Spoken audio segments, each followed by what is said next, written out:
Hello and a very warm welcome to Rajya Sabha Television. You're watching The Big Picture with me, Frank Rausam Pereira. Well, Prime Minister Narendra Modi on Thursday said that it is time for tech solutions that are designed in India but deployed for the world, and the country is uniquely positioned to leap ahead in the information era. Addressing the Bengaluru Tech Summit 2020 virtually, Prime Minister Modi said India is at a sweet spot and it is time for tech solutions that are designed in India but deployed for the world. Stating that the government's policy decisions are always aimed at liberalizing the tech and innovations industry, Prime Minister Modi said recently the compliance burden on the IT industry has been eased in various ways besides trying to engage with stakeholders in the tech industry and chart out future policy framework for India. The Prime Minister also noted that today Digital India has become a way of life, particularly for the poor, marginalized and for those in government. In this edition of The Big Picture, we will analyze how technology can learn and grow. Joining me on the program today are Abhishek Singh, CEO MyGov and National E-Governance Division, Ministry of Electronics and Information Technology, Government of India; Sanjay Naik, Chairman, Science and Technology Committee, FICCI and CEO, Tejas Networks; and Prawal Singh, Vice President, Marketing, Zoho Corp. Thank you to all my guests for joining me on this edition of The Big Picture. Sanjay, let me begin the program with you first. Let's first try and understand and analyze what is the state of the tech and design sector in the country. Thank you, Frank. It was very heartening to see our Prime Minister talk about how technology and innovation is really help leapfrog the country. In fact, the last 5 years, if you see, India has really moved from a traditional economy to a digital economy. And that whole process and journey, I would say, in the last 7-8 months, during COVID has actually got accelerated. So online learning, telemedicine, remote working, all these things which we used to think of, are good applications of future actually have become live applications that we have done. Second trend I wanted to highlight, which is very exciting, and I live in Bangalore, so I had the pleasure of looking at what our Prime Minister said yesterday, is the fact that India for the last 30 years has been known around the world as a world's top destination for IT outsourcing. I'm very proud and happy to say that a parallel ecosystem silently and very powerfully has emerged in the country over the last 5 years, where India is now starting to become a product nation. We are designing and developing products and solutions in India, which are of course very relevant for India, which are world-class, but are also relevant for the world. And just to give you a quick example of what I'm saying, for example, Tejas Networks, one of the companies that I lead in the telecommunication equipment sector, we are now exporting our telecom equipment to 75 countries around the world. And 70% of BharatNet, which was built in India, was built on the equipment that we supplied. So here's an example that we use the Indian market, the size of the Indian market, get success in India, and then get success in 75 countries around the world. So I think it's a very exciting time to be here. The combination of a very strong network in the form of 4G broadband network in the cities, the BharatNet in the countryside, combination of Aadhaar, UPI as the foundational software, which is the platform which is going to give us all the services and all the apps on the top. The troika of all these three things is something that India can export to 100 countries around the world who are trying to take a traditional economy, go into digital economy. So I think Prime Minister's call for made in India, design in India, manufactured and made in India for the world is absolutely a perfect clarion call in current times. Absolutely. All right. So, Prawal, let me bring you in now. How much of an impact has the pandemic had really as far as the tech sector is concerned? And how do we, get past this particular roadblock? Thanks, Frank. The two things that we've seen develop over the course of 6 months. First was when the pandemic hit, people start to work remotely. Now that meant use of tools and technology to be able to enable teams to work remotely, right? SOPs were drafted, all of that happened. And in that, we saw a huge sort of surge towards using tools like these, the ones that we're using today to connect. So we saw a huge surge in demand from our products like Zoho Meeting and Zoho Assist and some of the other tools.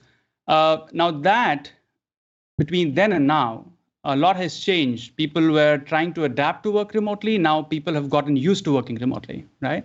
Now, as we see offices starting to open, as things supposedly get back to normal, that's what we hope, seeing a good hybrid of people wanting to work from the office a few days a week to sort of get to have some real face time with their colleagues, But we're also seeing a lot of people are now having a preference to be able to work, remotely from wherever they are, closer to their family, friends, all of that.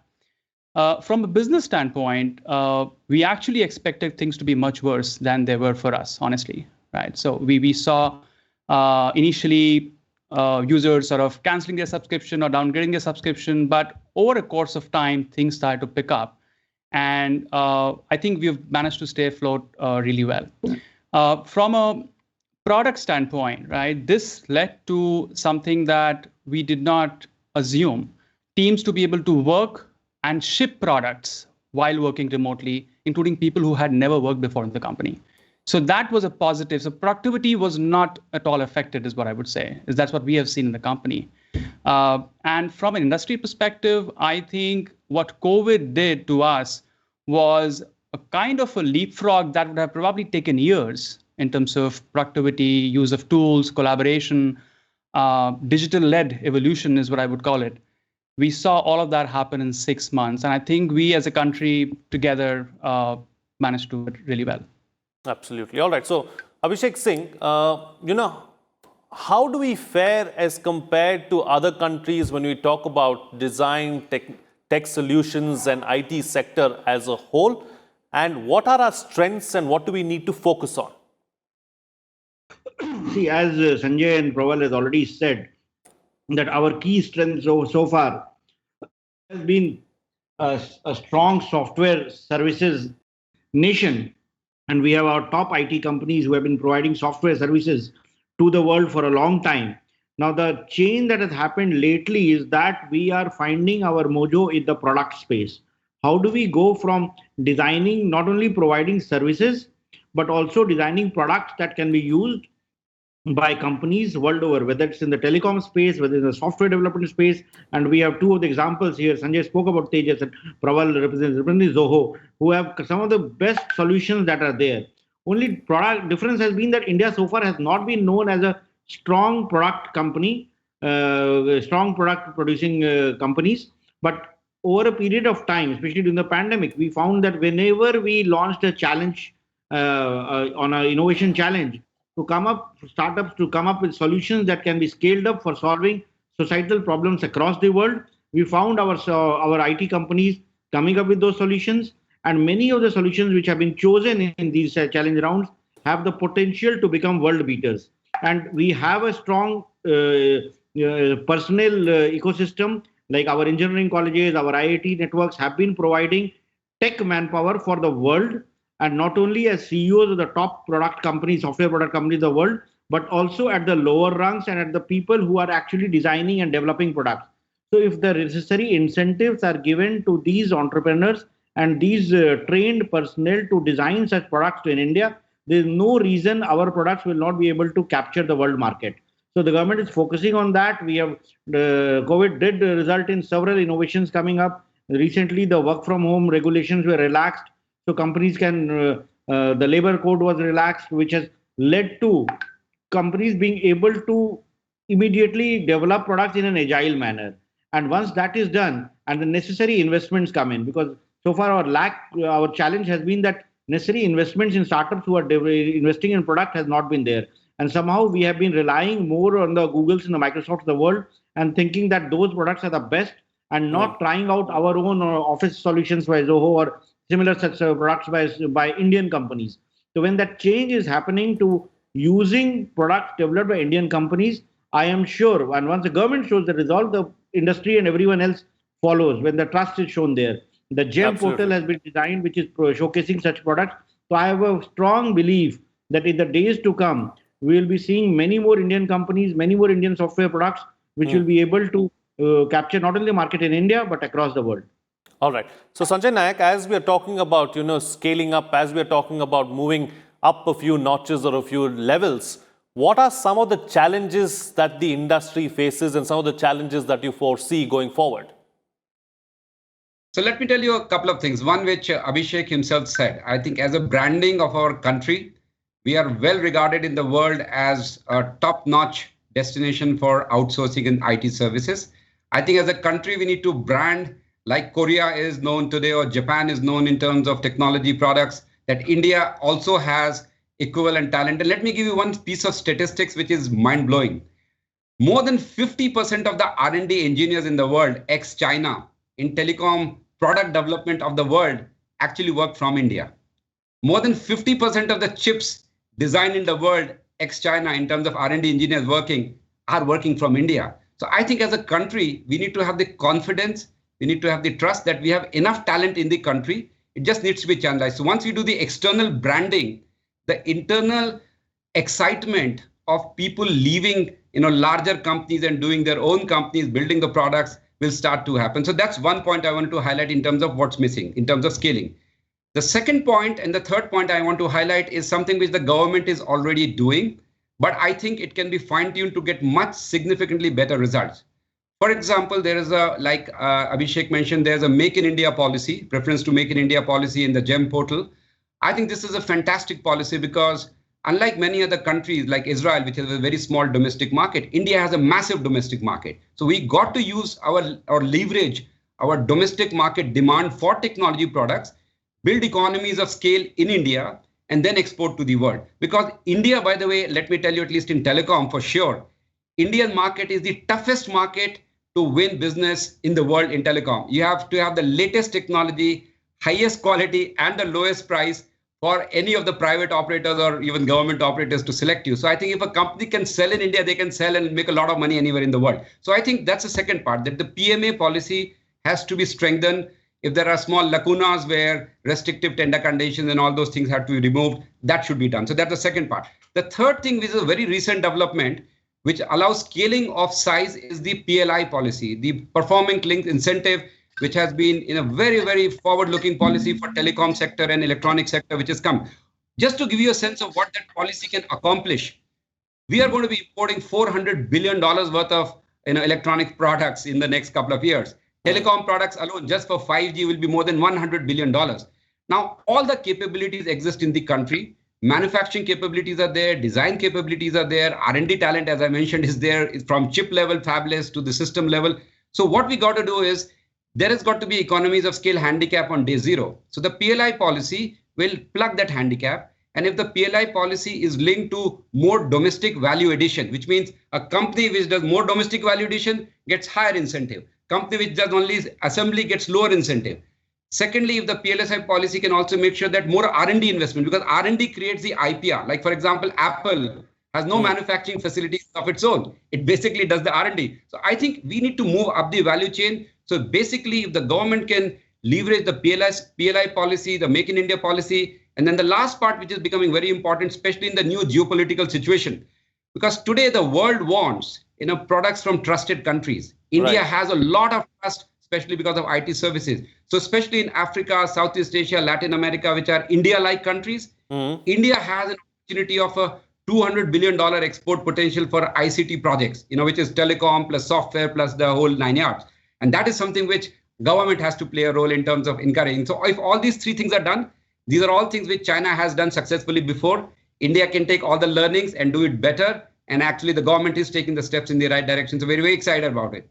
Absolutely. All right. So Praval, as far as tech solutions and, going back to a point that Abhishek was making earlier about, product development and products as a whole, clearly, the Indian companies make some great products, on par with some of the best in the world, but yet they do not have the kind of names like, an Apple or an Intel or a Microsoft really has. So how do we change that? How do we bring about a change in mindset?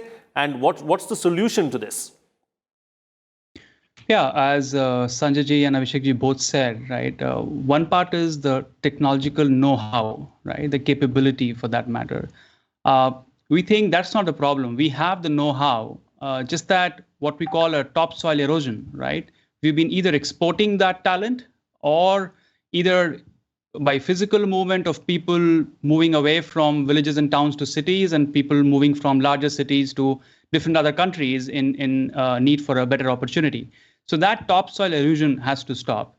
The other thing is, that inherent understanding of the fact that IT is not just about services. While we continue to lead globally in offering services, the best quality services around the world, in the last 5 to 7 years, what we have seen is a lot of tech product startups coming out of India, building world-class products, while we've been on the sidelines doing it for last 2 decades, more than 2 decades now, right? But what we have seen over the last 5, 7, 10 years, a lot more startups coming in, solving global technology-led problems via SaaS, technology, internet, all that has made it easily accessible, for people to come, connect, work together. And what we are seeing now is there is a wave of, building product becoming the main thesis of running a company, which was not there 10 years ago, right? And of course, the government of India has played a huge role with new initiatives, as some of them Mr. Abhishek mentioned, including the challenges, policies. All of that is actually encouraging people to start technology companies, startups, which are technology-led. And I think all of that put together is sort of taking India forward in that direction. Of course, to your question, these things don't really happen within a year, 2 year, 4 year paradigm, right? These things take time.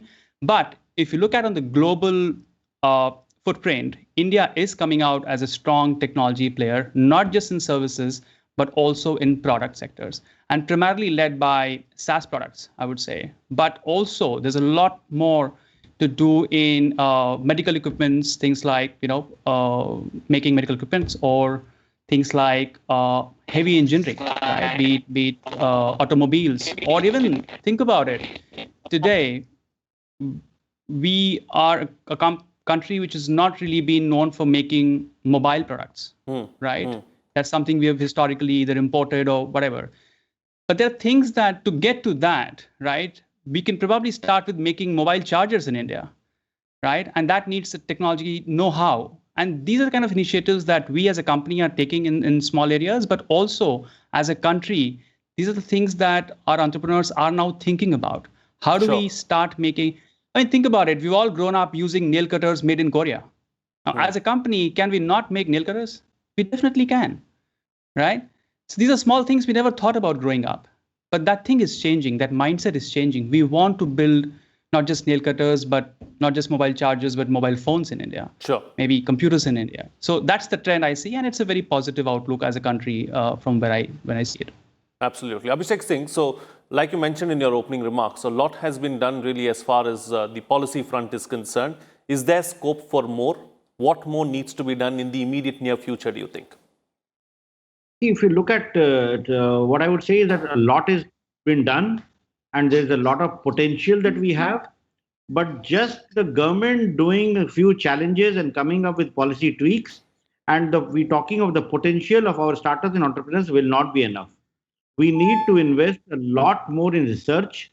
We need to make ample, because if we are trying to be a Microsoft or a Google or a Intel or any other product company, the amount of investments these companies make in R&D is much more than any of our big tech companies do. If we compare the R&D budgets of, say, Infosys and TCS or Wipro, who are our top of the notch companies with huge cash reserves, and TCS is one of the largest software development companies, but how much of it is they are investing, the cash balances that they have in research, it is a fraction of what's there. So government can start the policy part of it, but a lot of it will have to come from venture capitalists, from investors, from tech companies who have got businesses. And once they start investing in R&D and there are angel funds who promote startups, then only it can actually kick forward a whole chain of innovation and product companies. Otherwise, we can always keep on talking of our potential and not realize that. And in order to build up a robust, scalable, and secure solution, it requires a much more than just having the intent or having a policy push from the government. So it will have to have a combination of factors. And I would put R&D and efforts in trying to build secure, reliable products at the highest priority in doing that. And the second thing that we need to do is, so how do we bring up the linkages between our academia and industry? So very often we have the world-class academic institutions, whether it's IITs or ISC Bangalore or the triple IITs, but the curriculum that is taught there and the projects that the students do in their final year, or the research students what they're working on, how does it connect with the product ecosystem? So if we can bring up synergies between the industry and the academia, with the investors looking at the potential unicorns, then we will be able to create a innovation ecosystem which will lead to incubating product companies. And in the next 5 to 10 years, we'll have big names coming from our colleges' campuses. So that is what I feel is the road to future. And that is where we need to put our money and we need to put our focus on. Absolutely. All right. Time to get quick closing comments from all my panelists. I've got about 2 minutes left on the program, so I'm going to ask you to be brief. What's the best way forward? Starting first with you, Sanjay. No, I think the best way forward is really, as Abhishek said, this whole initiative has to be industry-led. Government's job is to facilitate, and they have done a pretty good job of creating a good ecosystem. We, of course, need to tell them if there are tweaks to be done, but the industry needs to step up. We need to invest a lot more in R&D. By the way, we are very proud to say that Tejas is the top 3 R&D spenders as percentage in the entire country among listed companies. And that's the way to go. So design-led manufacturing, R&D-led approach, creation of IPR what will make India as a product nation. And I think all the potential is there. As Abhishek, time is now to make it happen, and industry really has to take the lead. Absolutely. I think we need to see the industry as well as government coming hand in hand and trying to take this particular aspect forward, and both need to put their best foot forward so that India can truly become a global power as far as technology is concerned. Prawal, best way forward? I think Abhishek ji has rightly said, it has to be R&D-led, research-driven, long-term goals that we have to strive towards. Thinking short-term, thinking immediate profits from a business perspective is not going to make us what we're talking about here in the show, right? So thankfully at Zoho, we've been doing that for 20 plus years. We've strongly invested in building tools and technologies for over a decade. And I would like to bring up examples of, think about something like a business email or a spreadsheet software. How many companies have actually taken the plunge to do that in India, for example, or globally, I would say? How many players do we know in the office suite space globally? So these are because these are long-term technology problems to solve. It takes a long-term commitment to do that. And these are purely driven by R&D and learning on the job. So if more and more companies and startups look for the long-term goal into it, I think India would definitely emerge into a technology-led country. Absolutely. And Abhishek, close the show for us with your concluding remarks. Yeah, as I said, like the mantra is very clear, as Honorable Prime Minister has said, design in India and deploy for the world, or make in India for the world. So we have all the necessary ingredients. The question is that how do we mix it well and make up like a proper meal? So that requires putting every component in the right proportion. Let the government do what it has to do, and government's role has been to create the right environment and ecosystem to allow entrepreneurs and startups and product companies, along with software companies, to develop their solutions without any undue hindrance from the government. So with the government providing the policy support, with the investors providing the money, and the academia and research institutions providing the research, and the companies and startup entrepreneurs providing their enterprise. With all of it comes together, then we have every opportunity, we have the potential, the market is there, the domestic market, international market. We have a huge opportunity lying ahead of us. And I am hoping that digital technologies and product companies and software development will be key to realize our $1 trillion digital economy dream that we have, which will contribute to the overall $5 trillion economy that we talk of. So that is what I am looking forward to, and hopeful from people like Prawal and Sanjay in making that happen.